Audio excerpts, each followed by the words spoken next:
बिस्मिल्लाहिर्रहमानिर्रहीम। नाज़रीन, आप देख रहे हैं रियल न्यूज़ पाक और मैं हूं तारिक महमूद मिन्हास। इस वक्त मौजूद हूं THQ हॉस्पिटल मुरीदके में और हमारे साथ मौजूद हैं जनाब अयाद अख्तर चौहान साहब, जो कि MS हैं THQ हॉस्पिटल के। आइए उनसे बात करते हैं। अस्सलाम वालेकुम। जी, वालेकुम सलाम, शुक्रिया। जी, सबसे पहले आपको रियल न्यूज़ और तारिक महमूद मिन्हास की तरफ से खुशामदीद कि आप यहाँ पे MS के अपॉइंट हुए हैं। जी, जज़ाकल्लाह, थैंक यू।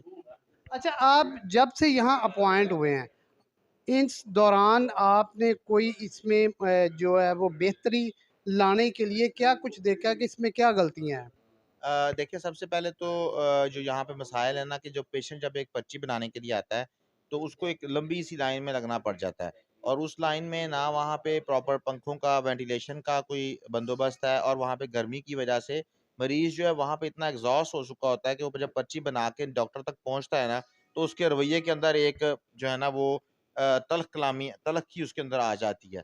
तो उसको कवर करने के लिए क्योंकि मुझसे पहले जो डॉक्टर अहमद अमार थे, उन्होंने बड़ा एक दिन-रात मेहनत करके एक हमारा QMS सिस्टम यहाँ बनाया हुआ था। उसको इंशाअल्लाह ताला मैं कोशिश कर रहा हूँ कि जल्द से जल्द उस बिल्डिंग को हम फ़ाल कर लें। तो फिर जो हमारे मरीज़ आएँगे वो इंशाअल्लाह आके तो जिस तरह बैंक में आपको पता है जाके टोकन लेके पर्ची बनती है, उस तरह का हमारा सिस्टम यहाँ इंशाअल्लाह यकम सितंबर से पहले-पहले हम कोशिश कर रहे हैं इसको कि फ़ाल कर दें इसको इंशाअल्लाह ताला। सर, THQ हॉस्पिटल में जब भी कोई पेशेंट आता है उसको 2 जगह पे ज़्यादा मुश्किलात का सामना करना पड़ता है। एक तो जब रिसेप्शन पे उसने पर्ची बनानी होती है, वहाँ पे रश होता है और प्रॉपर सिस्टम नहीं होता। औरतों की जगह पे मर्द गए होते हैं, मर्दों की जगह पे जो है औरतें आई हुई होती हैं रश देखकर। दूसरे नंबर पे जब डॉक्टर के पास जाते हैं पर्ची लेके, तो वहाँ पे भी जो है ना वो कोई पंखों वगैरह का कोई सिस्टम नहीं है, वहाँ पे ज़्यादा रश होता है, ख़ासकर चिल्ड्रन वार्ड में। उसके बारे में आपने क्या हिकमत अमली बनाई है? जी, वो मैं जैसा बता रहा हूँ कि हमारे जो सेक्रेटरी साहिबान हैं, हमारे जो मिनिस्टर हेल्थ हैं, उनका सबसे प्राइम फ़ोकस ये है कि QMS सिस्टम, जिसे कहते हैं क्यू मैनेजमेंट सिस्टम, कतार को जो है ना नज़्म-ओ-ज़ब्त के साथ चलाने का सिस्टम, वो हम यहाँ इंशाअल्लाह लाना चाह रहे हैं और वो स्टेट ऑफ द आर्ट होगा। उसमें प्रॉपर स्क्रीन्स लगी होंगी, जो मरीज़ों को बता रही होंगी कि उन्होंने किन चीज़ों से बचना है। क्योंकि बीमारी का सबसे पहला जो है वो रोकथाम है। बीमारी का पहला जो स्टेप है ना बीमारी के इलाज का, वो रोकथाम है। अगर हम रोकथाम नहीं करेंगे बीमारी की, तो बीमारी जो है उसका इलाज का फ़ायदा नहीं होता। तो उसके लिए हम गाए-बगाए लोगों को इंशाअल्लाह अवेयरनेस वहाँ दिया करेंगे और इसी तरह फिर जो हमारे जब वहाँ से एक प्रॉपर पर्ची बन के और बंदा जो आगे जाएगा तो आगे जो है हमारे उधर पीड्स वाली साइड पे मैंने जो है न्यू पंखे भी इंस्टॉल करवा दिए हैं और जो हमने वहाँ पे भी क्यू मैनेजमेंट सिस्टम को और वेटिंग एरिया को बेहतर कर दिया। जी, THQ हॉस्पिटल में कुछ ऐसी जो है ना वो बीमारियाँ जिनका इलाज हो रहा है, लेकिन उसको प्रॉपर जो है ना वो लोगों को बताया नहीं गया। जैसा कि हेपेटाइटिस का इलाज हो रहा है यहाँ पे, टीबी का जो है वो इलाज हो रहा है, लेकिन उसको दिखाया नहीं गया। वो आप कैसे लोगों को बताएँगे ताकि ज़्यादा से ज़्यादा लोग यहाँ से आके मुस्तफ़ीद हो सकें?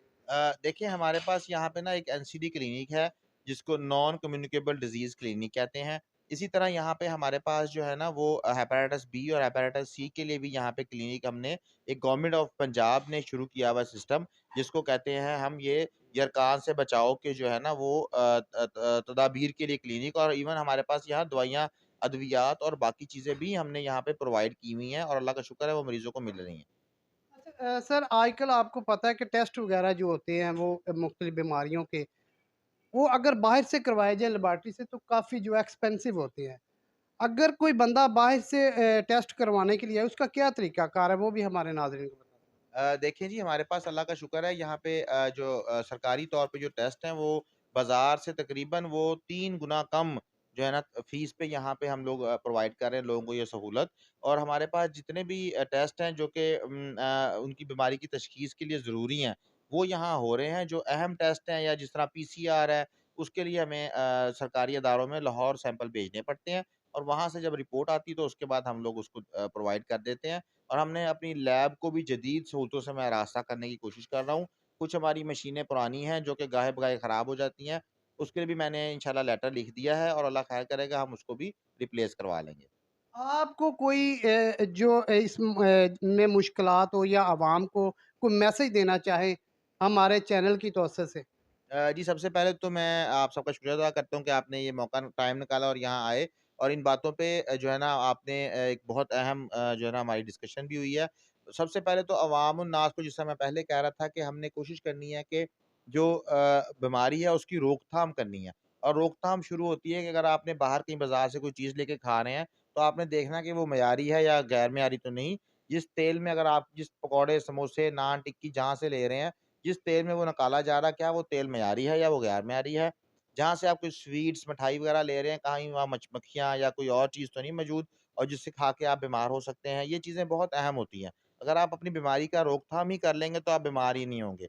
इसी तरह जब आप बंदे उसके वहाँ से जब आप शुरू होते हैं और आप जिस डॉक्टर के पास जाते हैं, अगर आप उस डॉक्टर से पर्ची ही नहीं ले रहे, मेरे पास अब कल भी एक मरीज़ आया था जी, मैं 15 दिन दवाई खा के डॉक्टर साहब आए हैं।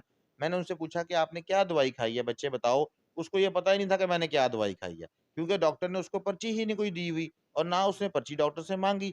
अब अगर 15 दिन के बाद वो मेरे पास आ गया है और मैं उसको वही एंटीबायोटिक दोबारा लिख देता हूँ, क्योंकि मुझे तो नहीं पता उसने क्या खाया है। तो उसका एक तो नुकसान हो गया, एक उसकी बीमारी लंबी हो गई, एक उसको मैदे के मसाइल बन गए और फ़ायदा भी उसको कोई ना हुआ। इसलिए मेरी सबसे अवामुन्नास से सबसे पुरज़ोर अपील है, जिस मर्ज़ी डॉक्टर को दिखाएँ, वो अताई है, वो पढ़ा-लिखा है, उसे कहें कि मुझे नुस्ख़ा दें। जब वो नुस्ख़ा ले लेंगे आपको पता होगा कि मेरी बीमारी की तशख़ीस क्या है और मैं क्या दवाई खा रहा हूँ। और स्पेशली इंजेक्शन, इंजेक्शन जो है ना वो बहुत ज़रूरी है। आप इंजेक्शन किसी से भी लगवा के आएँ, तो आपको पता होना चाहिए कि मैंने कौन-सा टीका लगवाया है। बड़ी मेहरबानी जी। ये हर एक बंदा अपने हक भी रखता है, फ़राइज़ भी रखता है। अक्सर तहसील हेडक्वार्टर में आएँ तो देखने में ये आता है कि बाइक्स बाइक्स वगैरह वगैरह या हर बंदा जो है वो अपना हक अदा नहीं करता, खुद रश डाल देता है और दूसरे पे इस पर ब्लेम दे देता है। तो बराए मेहरबानी हर बंदा अपने हकूक़, अपनी ज़िम्मेदारी समझे। इसी के साथ अपने होस्ट तारिक महमूद मिन्हास को इजाज़त दीजिए। अल्लाह हाफ़िज़।